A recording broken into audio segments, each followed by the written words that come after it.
Hello mga katrupa, makinig kayo sa aking ibibigay munting kaalaman sa inyo. Yung mga bagay, bakit yung mga tao ayaw sa iyo. Oh, simple lang yan. Bakit may mga taong ayaw sa iyo o galit sa iyo, wala ka namang ginagawang masama sa kanila. Nang una, inggit. Yan, inggit. Meron sa iyo na wala sa kanila, na naiinggit sila. Oh, hindi naman yan sa pera eh. Meron ako, wala din akong pera, meron pa rin yung inggit. Oh. Pangalawa, bakit galit yung tao sa iyo, wala ka namang ginawang masama.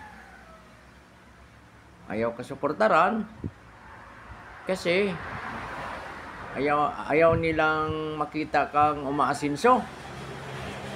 Oh. Ayaw nilang malamangan mo sila sa pamumuhay, sa talino, sa talent. Ayaw nila yan. Pangatlo, bakit ayaw nila sa'yo? Oh. Kasi gusto nila, sila ang bida.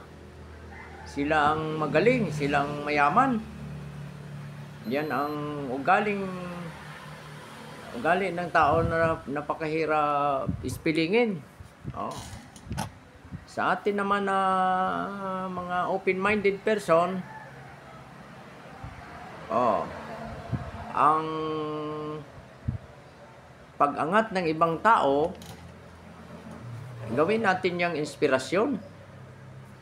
Oh, anong sekreto? Bakit sila umangat? Mag-inspire tayo sa kanila. Yung kanilang kabutihang ginawa. Karamihan ng mga umangat na tao sa mundo, mga mabubuti ang puso, matalino, masipag, at mabuti ang kalooban. Yan ang nakikita ko. Magiging inspirasyon natin sila. We must get inspired for their accomplishment. Oh, yung mga tukso na yan, yung inggit, galit, buot, ayaw masapawan, itapo natin yan sa basurahan. Galit ang Diyos sa mga ganyang pag-uugali. Pag basura yan eh. Pag kinarga-karga mo yan araw-araw sa buhay mo, mabigat yan.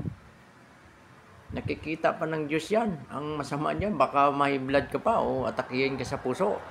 Ha?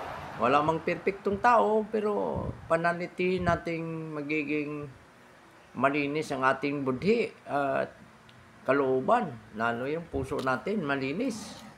Magandang hangarin natin sa ating sarili, sa ating pamilya, at sa ibang tao. I-appreciate natin yung accomplishment ng ibang tao. Magiging inspired tayo sa kanilang accomplishment sa buhay.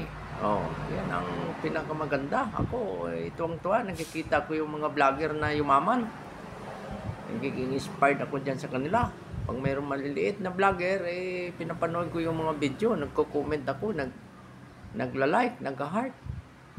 Oh, sa ganung bagay, wala man ako masyadong pera, ay nakakatulong ako sa kapwa. Oh. Tayo kasi mga tao dito sa mundo, reflection of God tayo.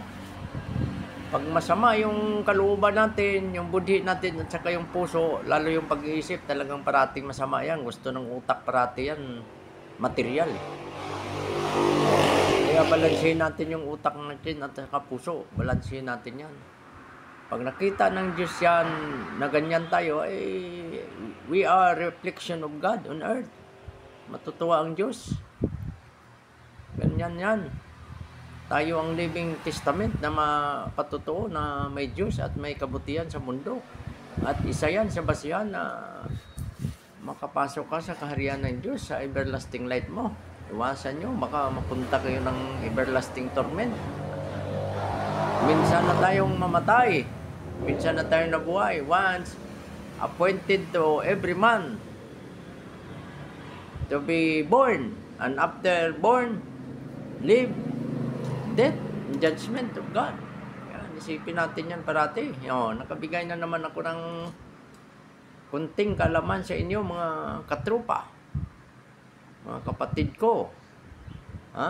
Kapatid ko yan sa espiritu. Lahat ng mga tao na nagdadasal at na praise kay God na spirit, kapatid ko yan.